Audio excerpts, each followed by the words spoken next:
Bismillah Rahman Rahim. Session Chair Dr. Muhammad Fahim Sahab, Dr. Muhammad Tariq Majid, Director School of Economics, Dr. Anwar Shah Sahab, Secretary Conference, professors, students, and audience. Assalamu alaikum.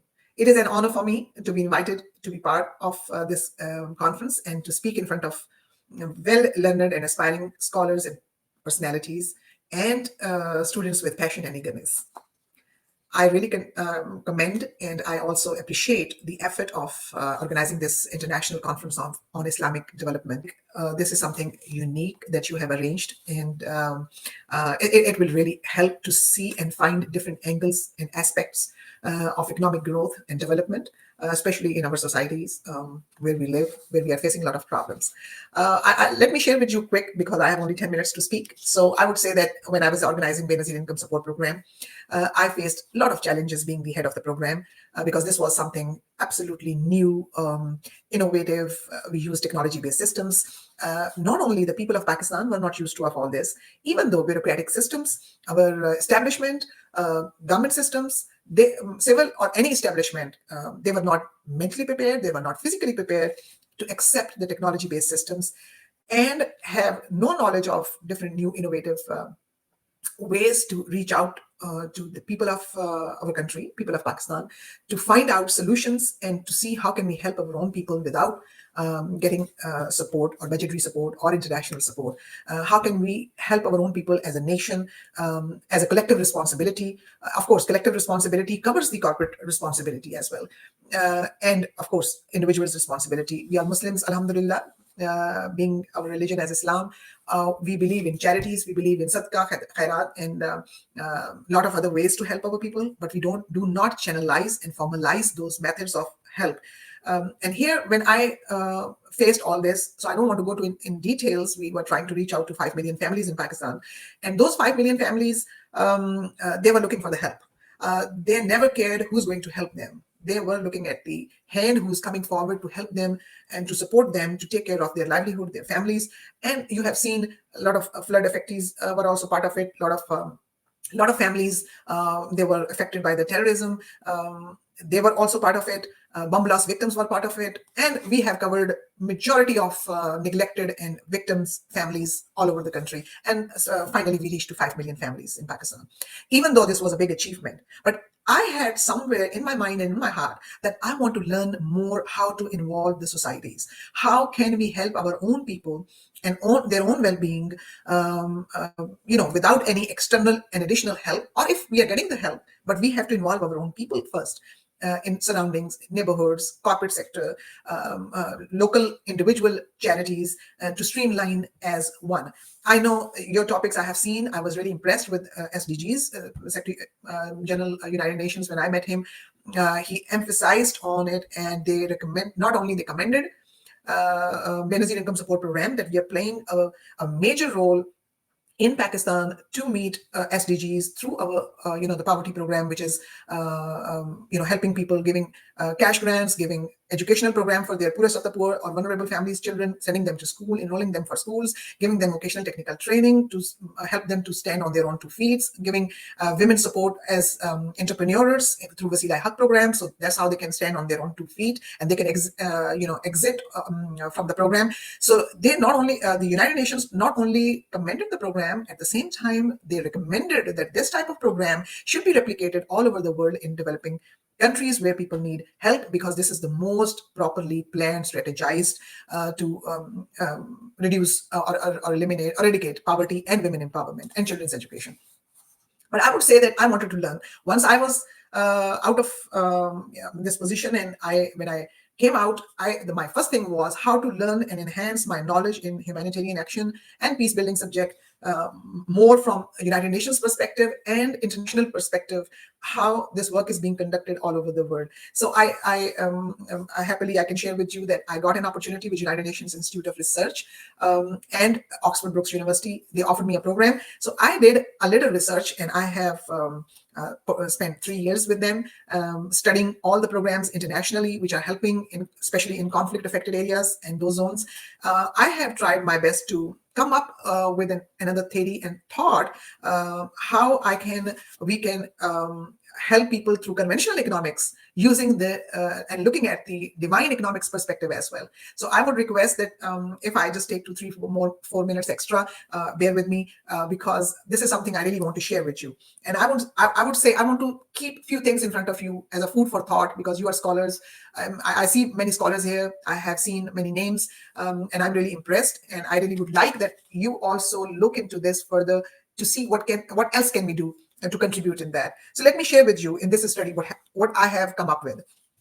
I can say that in this study extends beyond conventional economic paradigms, which predominantly link well-being to income, introducing a multifaceted approach that integrates divine capital, encompassing religious and spiritual dimensions, with contemporary corporate concepts like corporate social responsibility and created shared values, which is CSV. It theorizes that well-being is influenced not just by financial means, but also through these diverse capitals. A significant focus of this research is on how CSV and CSR critically contribute to the well-being of displaced populations, particularly in refugee communities. A novel strategy termed zero-cost strategy, ZCS, I have just given it a name of zero-cost strategy for well-being, is prospect emphasizing the enhancement of well-being without substantial financial expenditure by corporations or government bodies. This approach has the potential for global application, offering new perspectives in humanitarian action and peace building. The study underscores the importance of understanding well-being in related terms, influenced by social comparisons and preferences. It advocates for the promotion of social capital as a crucial element in policy designing, emphasizing its role in societal development, humanitarian efforts, and peace building in conflict-affected areas and globally. The theoretical ideas presented in the paper paved the way for further insights, new literature, and empirical work on well-being, divine economics, and the role of social, religious, and spiritual capital in tandem with corporate strategies like CSV and CSR, as I've already mentioned, that I'm terming CSV as a creating shared values, and CSR is a collective social responsibility. And I would say that, collective social responsibility has CSR, like corporate social responsibility, as part of it. And informal charities, informal contributions are also part of it. So we all, my emphasis is that unless we both together, like creating shared values and collective social responsibility, has to work together parallel with each other to achieve the well-being of the people, whether they are in conflict-affected areas or in far-flung areas who are vulnerable and who need our help. The well-being of migrants or displaced populations is determined by several economic, social, religious, spiritual, and other circumstances. Economic factors include the gap between their home and host living conditions. This gap leads to their unrest and loss of well-being. Promoting peace and well-being requires the humanitarian framework designed and owned by the government and private sector simultaneously. Utilizing their productive capacity in economic activity helps to raise their living standard and minimize the gap between their current and past lives. Usually, governments support migrants, yet it is not possible for every government to meet all the displaced population's requirements, particularly in the state of emergencies. Therefore, there is a need to find alternative ways to fulfill displaced populations' needs and raise their well-being. One such alternative is creating shared values and attracting support under collective and corporate social responsibility for displaced populations and others living around them who may help them out in difficult times. In this paper, I also said that CSR is interchangeably used for corporate social responsibility, and its wider form as collective social responsibility, as I've already mentioned. And significant potential exists if CSV and CSR is practiced to engage them in economically productive activities. In conventional economics literature, human welfare occupies a significant role. The well-being studies aim to address how to improve people's quality of life, mostly migrants, how to be healthier, happier, and more satisfied in life. Throughout human history, the human condition seems to have such issues as this, which are debated and continuously discussed. So I am taking like one more minute, and not more minutes, because I just wanted to keep my thoughts and my ideas very briefly in front of you, that what I tried to do during this research program. So I would say that, I would say one more thing at the end, that if such practice of collective social responsibility and created shared values are adopted in the conflicted areas, so the well-being of the people can be enhanced without spending massive amounts on people. People usually take the well-being in relative terms and make social comparisons to set their preferences accordingly. Therefore, while designing public policies, now it comes to the governments and public policies, that one should endure in mind that every individual is a social actor with an action or reaction of these social actors either can harm individuals and society or can help them, thus causing happiness or distress to others. Therefore, there's a need to promote social capital for the development of society. So, and then I can share one more thing with you is that, during this study, I have really found in my results, I can share my results later on with you in some other, because that is, it will take more time to talk about. But I would say that this study program overall results show that the religion shapes individuals' economic behavior, although relatively neglected in economics. Everybody, if someone is Christian, if someone is devoted Christian, devoted Jew, Muslim, every religion talks about helping others. Islam has a comprehensive strategy for all of us, but every religion plays a role. Some people contribute for only tax purposes, to get the tax gains. If I talk about corporate social responsibility, some really want to enhance the productivity of the product or marketing for their product, being a big contributor towards humanity.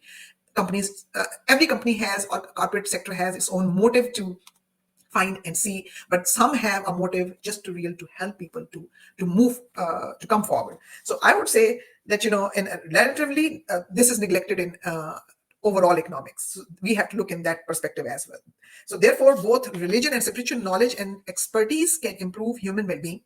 It can be suggested that the opportunities for improving people's welfare should be extended by appropriate investment in education and spiritual health to improve their spiritual and religious resources. Academic courses can be modified and extended during divine economics approach to better understand the more profound realities of well-being in people's religious and spiritual realities. So this is what I have recommended at the end. I know that I have already taken 5 minutes extra, as I was asked to stay within my time frame.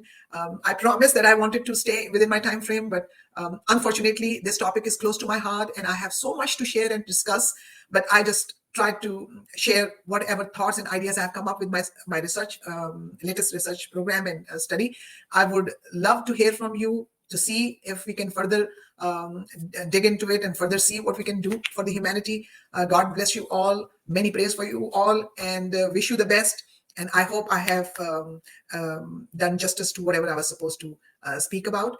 Definitely, I'll be seeing you, inshallah, in next gatherings like this. God bless you all. Assalamu alaikum and Khuda Hafiz.